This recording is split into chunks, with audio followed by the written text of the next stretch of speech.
Greetings, Kerbonauts! This is Kerbal Space Program. I'm Bob Fitch, and this is episode number 29 of the Gateway Project.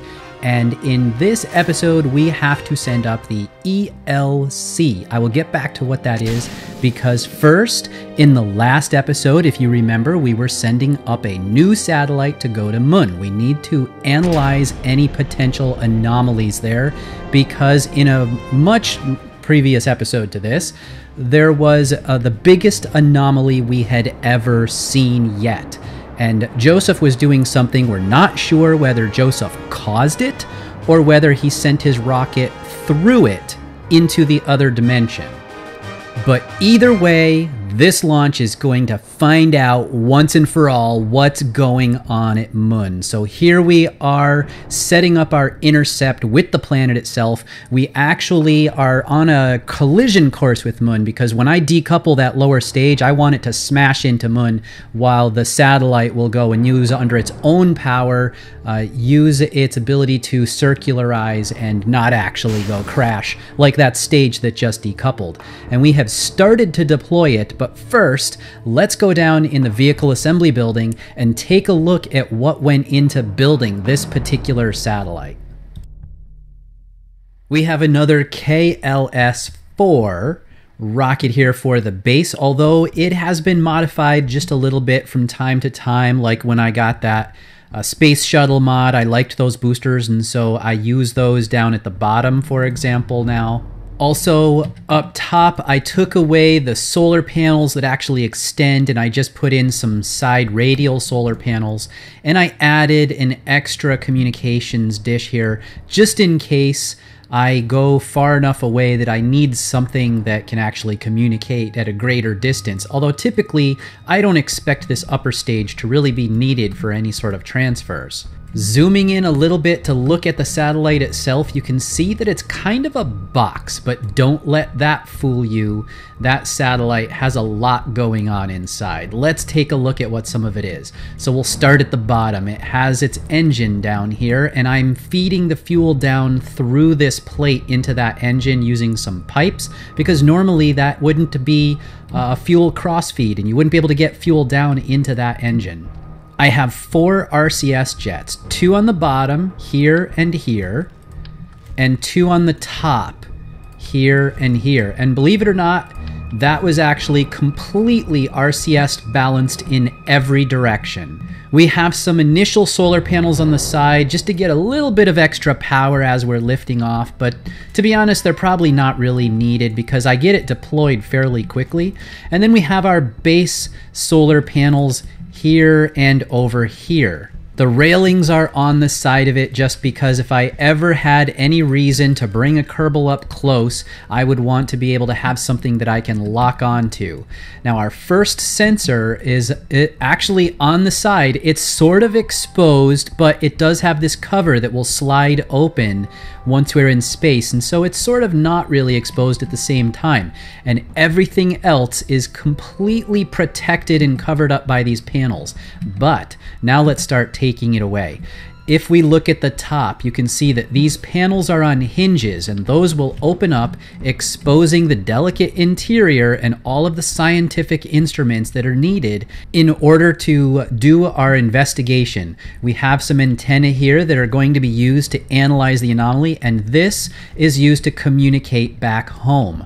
We have various science instruments on there. I'm not going to take them all out, but you can see them all in there, as well as a remote tech antenna. If we look on this side over here, there's another hinge and some doors, and those will open up, revealing this scientific instrument that extends out and begins scanning things on this side.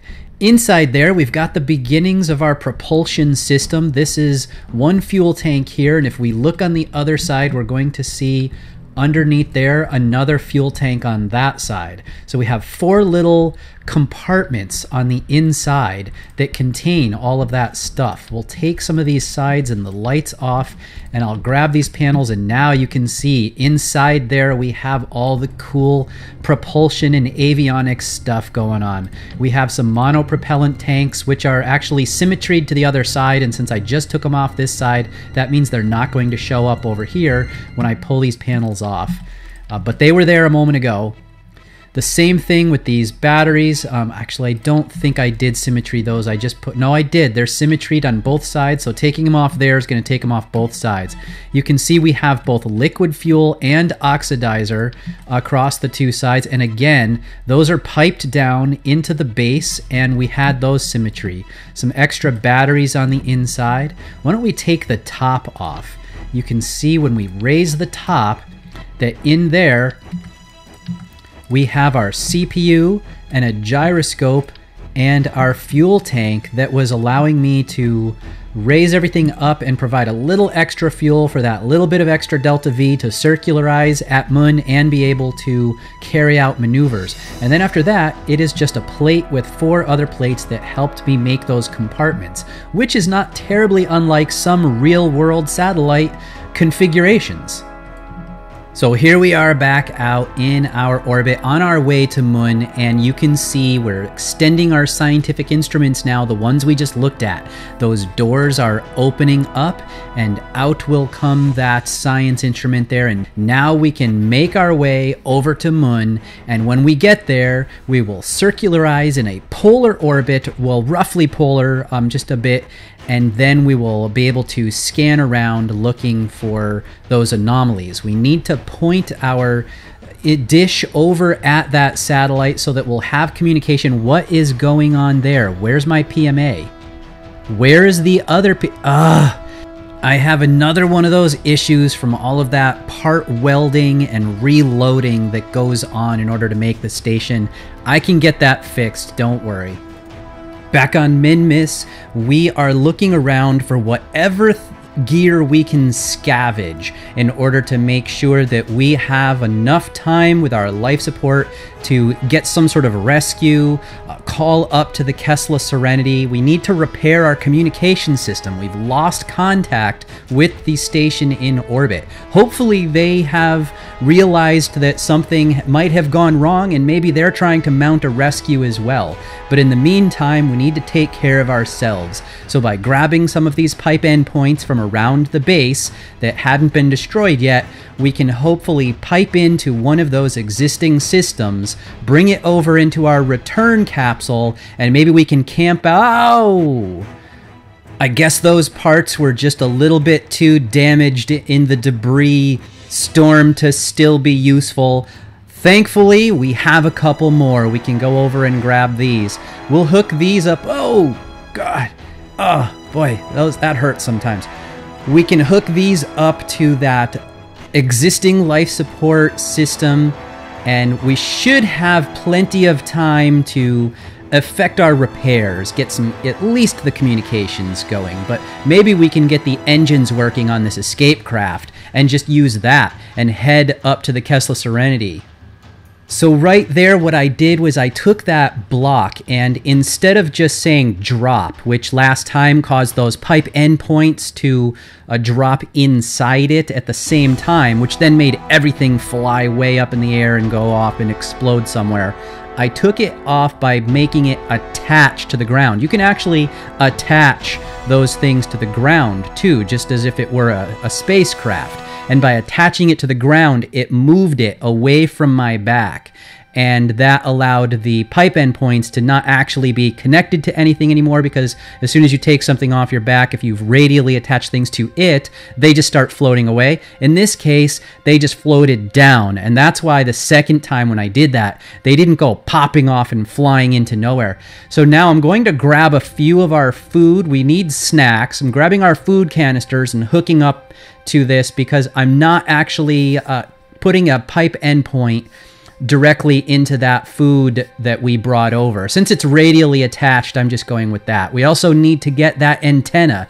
If we can get this antenna repaired and communicate with Kessler Serenity, then hopefully we can call down for more snacks or possibly a rescue. But we do have to have our priorities straight. Snacks and then the rescue. When you're on EVA, there's a bunch of things that you can do to various parts, like solar panels, you can force them to open. Antenna, you just saw, you can force it open, you can set its target. You don't actually have to be switched over to that spacecraft in order to make those changes. So that's what I've done. We have pointed that back toward Kerbin, and hopefully we can pick up and Kessler Serenity, actually, and we can pick up any kind of communications maybe that they're sending to us. Let's take a look inside here. Oh, it's just the battery compartment. I'd forgotten what was in there. We can't really use anything from that. Anyway, yeah, that antenna, hopefully, even if we're not able to send our SOS, maybe we will be able to get the communications from them to us. Back out toward Kerbin, we need to check in on the next launch. We have our launch window, and it is time for the ELC. ELC stands for Express Logistics Carrier. One acronym or initialism was not enough for NASA in this case, because the E in Express is another acronym. It stands for Expedite the Processing of Experiments to the Space Station. Okay, so we have some sort of Inception level acronyms going on here, but in a nutshell, what it means is these help with science.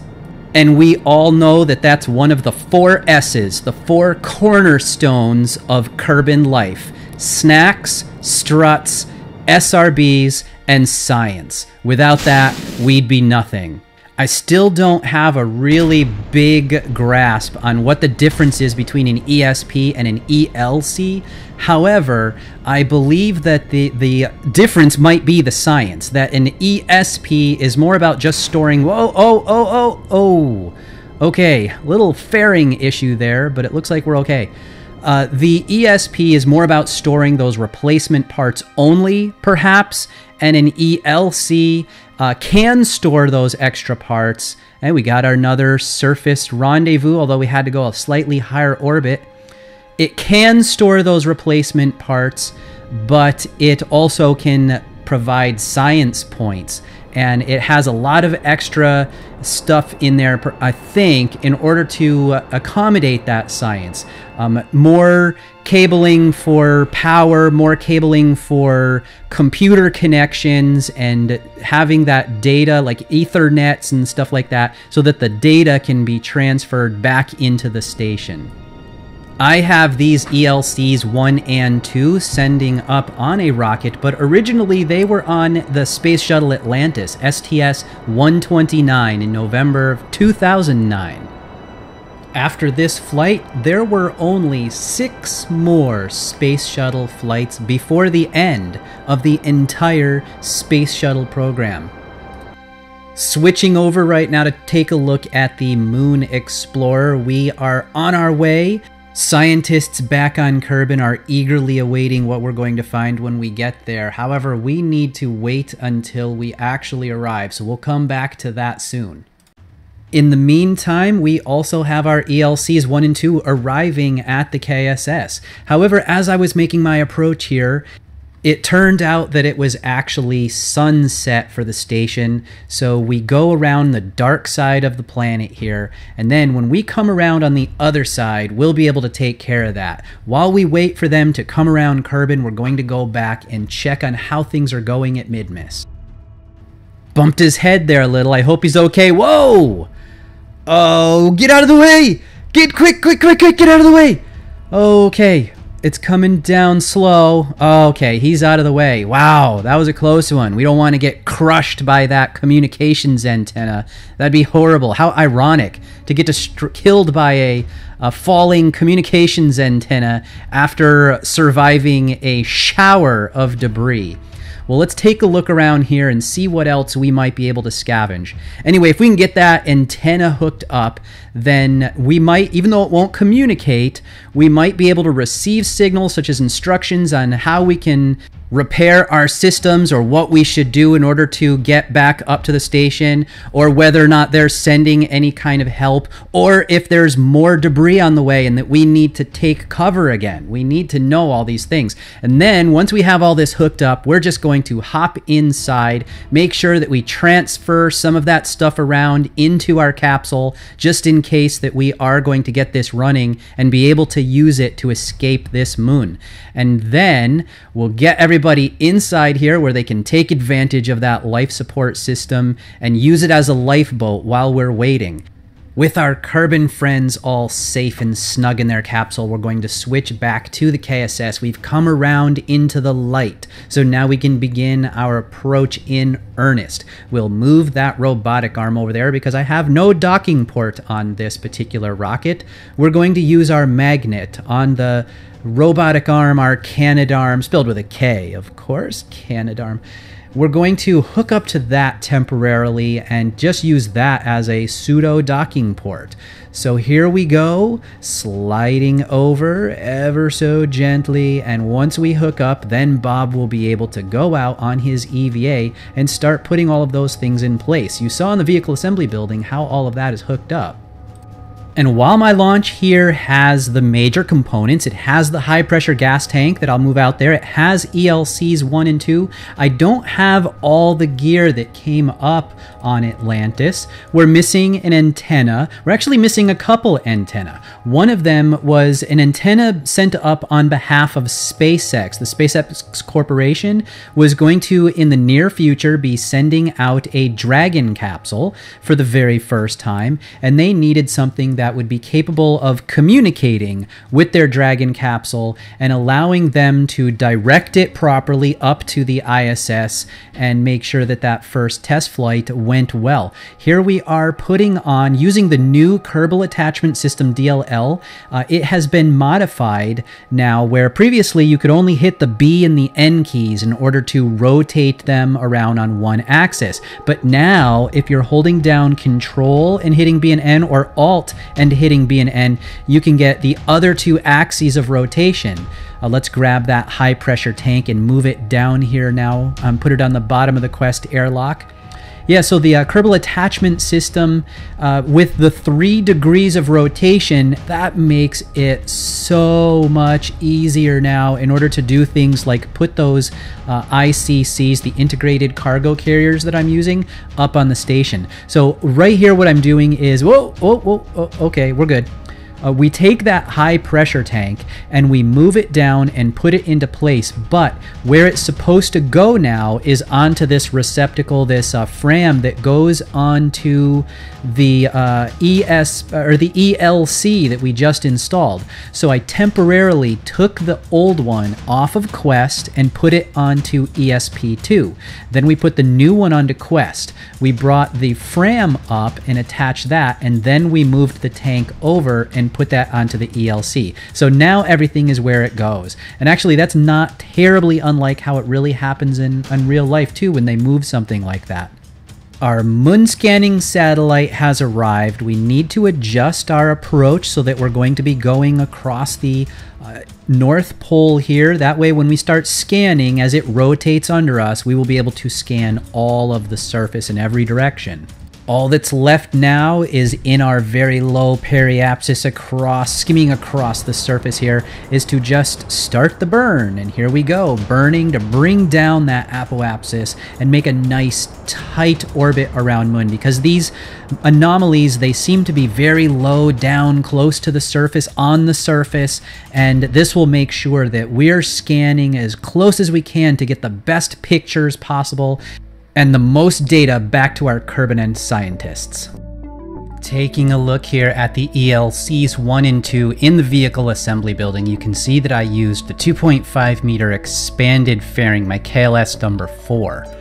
Down here, I put it on a tug, a very small tug with just a fuel tank, an engine, a few solar panels, a monopropellant tank, some lights, batteries, and this big CPU is acting as the base. There are some radially mounted RCS jets like here and here, And I lined all of those up with that tug on so that I would be able to make sure that it didn't spin using that RCS build aid that I've shown previously.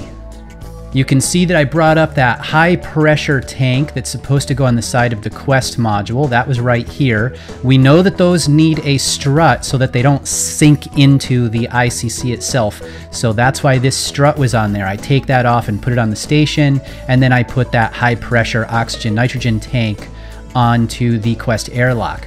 Moving up, I just have some beams that I put my radially attached ELC number 1 down here at the bottom and ELC number 2 at the top. After that, it's just a bunch of like girders and lights and the antenna at the top, RCS jet on the side. If we take a look on my science tab here, you can see that I have ECLs 1 and 2 as welded parts. On those, I have mounted various scientific instruments or orbital replacement unit type parts, and they're all part of the same thing. So it's only one part, this whole thing, and that allows my Kerbal to carry it around. Just like on the real deal, there was an extra control moment gyroscope along with various other instruments and replacement units. If we look at ELC number 2 here, we can see the same thing, just different types of science instruments or whatever. This one is kind of special. It's called a Materials on International Space Station Experiment Carrier, or MISSI for short. What they do with that is put different materials out there that they're considering using in the future on spacecraft or whatever, and they see how they react when exposed for long periods to space, and that'll help them understand what materials they need to use in the future when building new things. And this big empty spot right here is where the high pressure tank is going to go, the extra one, once we have swapped out the one that's currently on the Quest airlock and put it on here, and then taken the one that was up on here and put that on the airlock.